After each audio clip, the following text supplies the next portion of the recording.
Guys, it's your boy John the Liquidator coming back with another video. And we was right, man. Shador Sanders arrived in Cleveland today at the practice facility and the battle began. Now, we don't know who all is going to be there. We got some information coming from the practice facility, and we got some people speaking about exactly what's finna go down with this battle between Deshaun Watson and Shador Sanders and many other players. I don't want to just single them out, but the Browns have a, let's just say, voluntarily workout section / practice. It ain't mandatory, so you ain't got to go.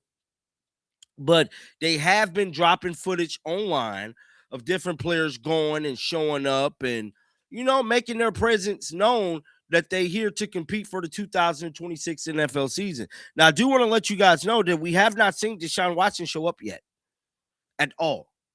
I do want to put that out there. We have not seen Dillon Gabriel show up yet at all. So I just want to clear that there, you know. But guess who did show up? Shedeur is in the building. So this is the Cleveland Browns X account. By the way, new griff just dropped.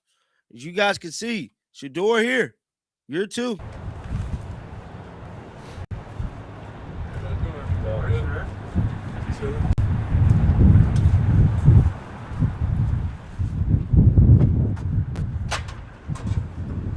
So he's here. The man is in the building. Who else is here? Y'all know it. Cold as I thought it was. What's up, y'all? Good to be back. Morning. Hey. What's up, Coach Sean? Morning, Q.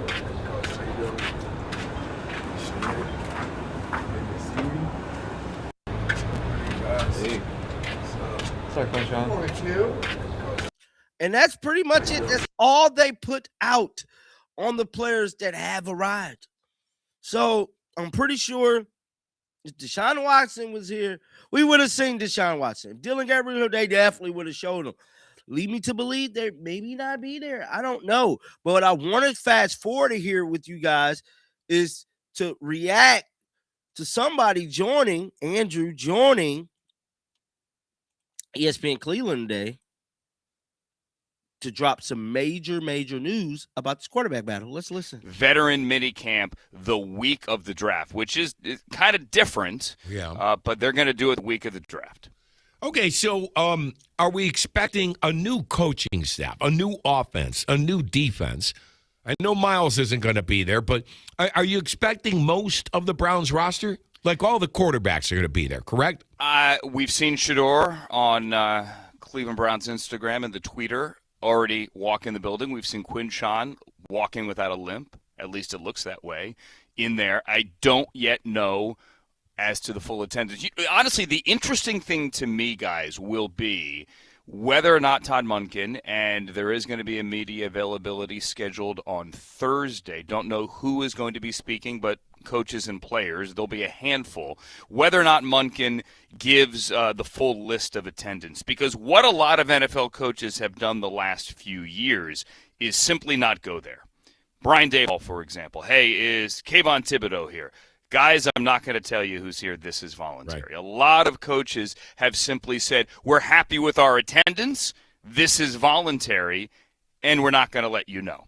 And we'll have to play social media detective to figure out who is actually in the building.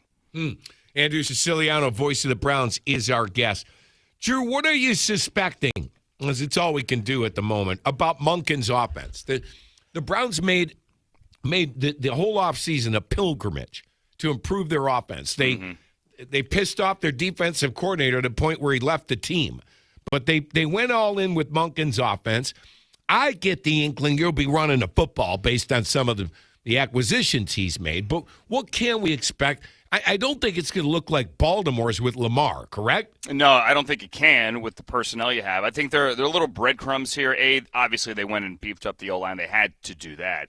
Your OC is a former offensive lineman in Travis Schweitzer, played at Akron, and dealt primarily with the run game when he was in Baltimore. There are only a handful of offensive coordinators. I know he's not calling plays, but only a handful of offensive coordinators in the league that are former O-linemen. There's Clayton Adams in Dallas, but he doesn't call plays. Brian Schottenheimer calls plays. And the name is escaping me, whoever there is in Green Bay under Matt LaFleur, who technically has the OC title. He's also an offensive lineman. So they're not many. So, yes, I think that's a bit of a breadcrumb. The fact that Munkin has spoken so much about quarterback mobility, which is obviously very important to him, and also might have led to some disagreement with Lamar last year. That gives you a little bit of a hint as well, but you can't run the same offense. It's not going to be 50 RPOs like they did a year ago. And I also think it's fair to point out that when he was with Brandon Weeden, named from the past at Oklahoma State, and Mike Gundy, they're going air raid. So he doesn't have to be put in one box, but he absolutely wants to run the football. Andrew, does the quarterback competition in your mind really start today? Or I think it does. So what does that mean? It's a great question, and I tried to get Munkin. To answer that question when I was doing the pod interview with him last week in Arizona. I don't know that it's like, hey, we're grading your homework on day one today, on Tuesday, April 7th, but he made it clear multiple times, and he used the phrase nothing set in stone multiple times, that he wants to have an idea by the time he gets to training camp. Now, that idea could change.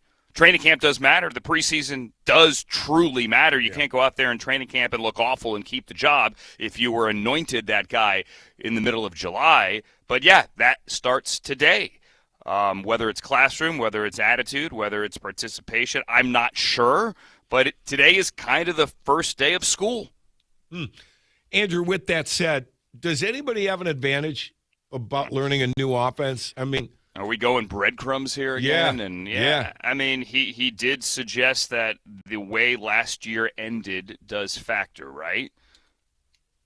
You saw that Oh, yeah. quote. Oh, yeah. Well, Oh, okay, yeah. so that led people to speculate. And we're all kind of sitting there going, did we all hear that the right way? Yeah. And sure, that could lead you to believe that Shedeur may have the edge. Deshaun Watson's played a lot more football, though. So I don't know. And Dillon Gabriel's been in a lot more systems. So he's been in a lot more systems. Yeah. I mean, like, I'm a big Shedeur fan. So, like, for me. Riz, I didn't know that. Andrew, come on. Come on. So, for me, I think Shedeur, behind the eight ball a little bit now. That's why I'm glad he's been there. And tell everybody, Drew, he's been there a lot of this offseason. He has. In Berea, yeah. He has. There's very limited contact, though. So the idea that Shedeur is there and he and Munkin are meeting every morning, as he and Kevin did last year and going over film, you can't do that. That's against the rules. So you're in there working out, and you can have surface level conversations. You could talk about anything other than football is kind of how it works. But him being there is significant. Absolutely it is. Sure it is. Riz has been scoffing at this all morning because we went through the rules yesterday.